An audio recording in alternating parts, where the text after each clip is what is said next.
Well, it's been a long time coming. I'm standing in front of the brand new 2024 ZV21. What you have here is kind of a combination of a couple of the different ZV models, right?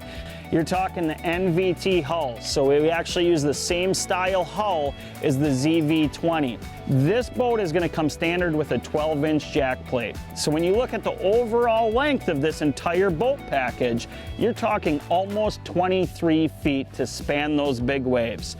Okay, now the new Mercury V10 Verado with the 350 or the 400 is going to be a great choice for this boat package. I've run the 400 and I'm seeing speeds fully loaded with 83 gallons of gas, 67, 68 miles an hour. I've seen over 70 a couple times on the GPS, so blistering speed.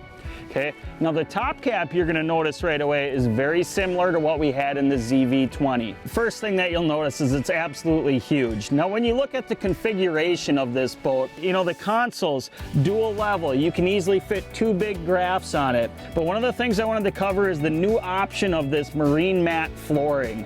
Very comfortable, but also when it gets wet, very non-skid. So that's a change right there for the 2024 model. The entire back U-shape is identical to what the 20-footer was in the past. One of the things that I really like up near the front though, I actually have a dual bracket where I can have my two units mounted right on that front instead of on the floor.